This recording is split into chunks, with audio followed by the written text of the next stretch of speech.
Udah sap. Udah. Udah. Tuas nih. Hello friend, good morning. নতুন একটি সকালে নতুন একটি ভিডিও নিয়ে চলে এসেছি। তো নতুন ভিডিও তোমাদের সবাইকে জানাই অনেক অনেক স্বাগত। তো বন্ধুরা, আজকে কিন্তু খুব কুয়াশা পড়েছে, আর হচ্ছে কি এখন টেপিদেরকে বাইরে বের করে নিচ্ছে। আর হচ্ছে কালকে একটু ভাত বেঁচেছিল থালের মধ্যে, সেই ভাতগুলো ওদেরকে দিয়ে দড়ি দিয়ে বেঁধে দেখো নিয়ে আসলাম এদিকে জমিতে। তো জমিতে ওদেরকে বেঁধে রেখে যাব হচ্ছে বাড়ি গিয়ে বাসন টাসনগুলো মাজতে হবে। তো আগের দিন রাত্রেবেলা কিন্তু বাসন টাসন কিচ্ছু মাজিনি, তো অনেকগুলো বাসন হয়েছে। তো দেখতে পাচ্ছ, বলতে পারো রান্নাঘরে সব বাসনই হয়েছে। তো সবগুলো বাসন এখন ভালো করে মেজে ধুয়ে নিয়ে যাই। আর এই যে বড় গামলাটা আছে, এই গামলাটার মধ্যে কিন্তু আমি বাসনগুলো মেজে মেজে রাখি। তো ওই গামলাটাও ভাবছি কয়েকদিন ধরে মাজবো, তো আজকে মেজে নিলাম। তারপর বাসনগুলো মেজে ঘর দুয়ার পরিষ্কার করে স্নান করে চলে এসেছি। তো এখন রান্না বান্না বসিয়ে দেবো। তো দেখো আজকে কি রান্না করব। তো আজকে রান্না করব ডিম দিয়ে আলু দিয়ে তরকারি, আর হচ্ছে গিয়ে পেঁয়াজকলি, আলু, সিম এগুলো দিয়ে হচ্ছে ভাজা। তো দেখো ডিমগুলো সিদ্ধ করে নিয়েছে, ওদিকে কিন্তু ভাতও হয়ে গেছে। তো এখন যাব রান্নাঘরে সবজি টবজি কেটে। তো সবজিগুলো দেখো কাটা হয়ে গেছে আমার। এখন চলে এসেছি রান্নাঘরে, সব কিছু কিন্তু ধুয়ে নিয়েছি। তো কড়াই বসিয়ে দিয়েছি, গরম হয়ে গেছে, আগে ভাজাটা করে নিচ্ছি। তো এইগুলো দিয়ে আজকে খাওয়া দাওয়া করা হবে আমাদের।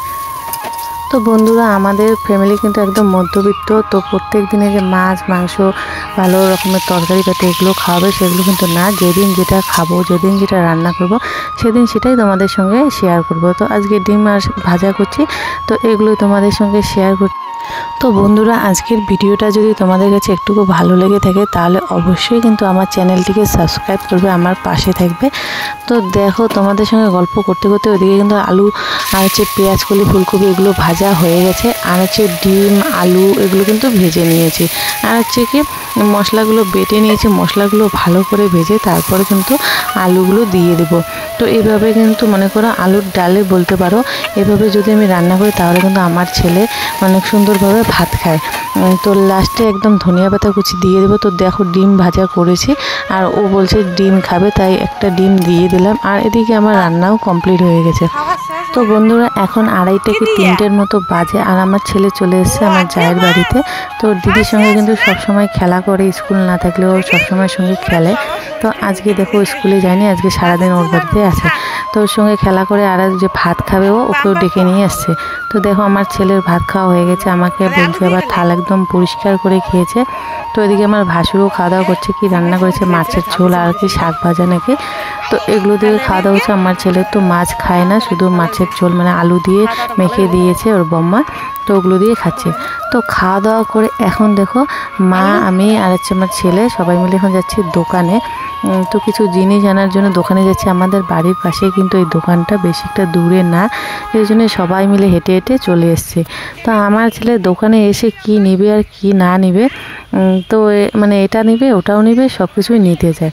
তো দেখো যে চকলেট নিল, কেক নিল, আর মা নিল হচ্ছে আমুল পাউডার দুধের প্যাকেট আর হচ্ছে বিস্কুট। তো এখন চলে যাচ্ছে বাড়িতে।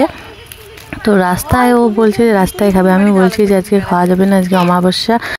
তো দোকান থেকে আসার পথে দেখো এই গাছটা চোখে পড়লো। তো কত সুন্দর ফল হয়েছে, কি যে নাম গাছটা তো সেটা তো আর জানি না।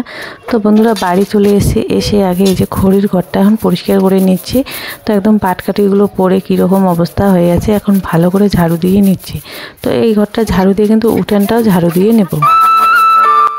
তো বন্ধুরা, এখন দেখো উঠানটা ঝাড়ু দিয়ে নিচ্ছি। আর হচ্ছে কি উঠানে বেশি একটা নোংরা নেই, তবু ঝাড়ু দিতে হয়, যেহেতু মা সন্ধ্যাবেলা সন্ধ্যা প্রদীপ দিতে যায় হরি মন্দিরে, আমাদের বাইরের যে মন্দিরটা আছে।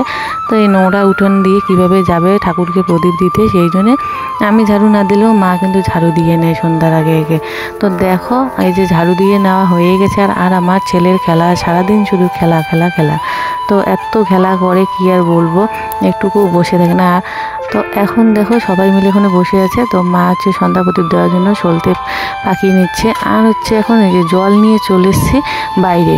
তো দেখো এই যে আমার ছেলের খেলা বললাম না একটু আগে, এই দেখো খেলা করে করে এই জায়গাটাকে নোংরা করে রেখেছে, একদম মাটি জল দিয়ে খেলতে খেলতে একদম কাদা কাদা করে দিয়েছে। তো সেই জন্য এই জায়গাটা এখন ভালো করে মানে যে বস্তা একটা নিয়ে এসেছি ছোটো কেটে, ওই বস্তা আর দিয়ে ঘষে ঘষে মাটিগুলো তুলবো।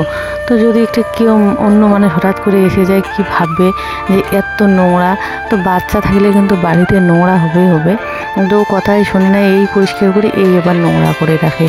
সেই জন্য এখন পরিষ্কার করে নিচ্ছি। এখন তো বিকেল হয়ে গেছে, আর তো খেলবে না, পরের দিন আবার ঠিক এসে খেলবে। তো দেখো আমার জ্যাঠা শ্বশুর ওদিকে কিন্তু গরু নিয়ে গেলো, তো আমিও এখন টেপিদের তারপরে লক্ষ্মীদের সবাইকে বাড়ি নিয়ে আসবো। তো বন্ধুরা একেবারে চলে আসলাম রাত্রিবেলা। তো রাত্রিবেলা আমরা সবাই ঘরের ভিতরে টিভি দেখছি, আর বাইরে মানে গাড়ির প্রচণ্ড আওয়াজ শুনে বাইরে দৌড়ে বের হলাম। তো ভাবলাম যে কী হয়েছে, অ্যাক্সিডেন্ট হলো নাকি। তারপর বাইরে এসে দেখি তোমাদের দাদাভাই, আমি, মা সবাই গেছি দৌড়ে। তো গিয়ে দেখি একটা বিশাল বড় একটা সাপ। তো আমরা তো এই সাপটাকে শাখারি সাপ বলি, আর কেউ কেউ বলে নাকি কালাস। তো তোমাদের দাদাভাই বলছে কালাস সাপ। তো একদম বিষাক্ত সাপ। তো আমার ভাসুর গিয়েছে, মানে এখন তো চায়নার সিজন, রাত্রিবেলা করে জমিতে জল দেওয়া লাগে ধান বাড়িতে। তো জল দিতে গেছে, ওখান থেকে আসতেছিল, তো একটা বাইক সামনে নাকি এসছে। বাইকটা যদি না আসতো তাহলে কিন্তু ভাসুরের পায়ের মধ্যে পেঁচিয়ে ধরতো। তো বাইকের যে আলো ছিল সেই আলোর জন্য কিন্তু দেখে ফেলেছে সাপটাকে, না হলে তো আজকে যে কী একটা সর্বনাশ হতো। তো দেখো মানে অর্ধেকটা রাস্তার মধ্যে আছে আর অর্ধেক আছে মানে জমিতে। তারপর বন্ধুরা ওখান থেকে এসে রান্না বান্না করেছি। দেখো কী কী রান্না করেছি, পাঁপড় ভাজা, মুসুর ডাল, আর হচ্ছে আলু ফুলকপির ডাঁটা, এগুলো দিয়ে চচ্চড়ি। তো ছেলেকে এখন ভাত খাওয়াবো। তো বন্ধুরা আজকের মতো ভিডিওটা আমি এখানেই শেষ করছি।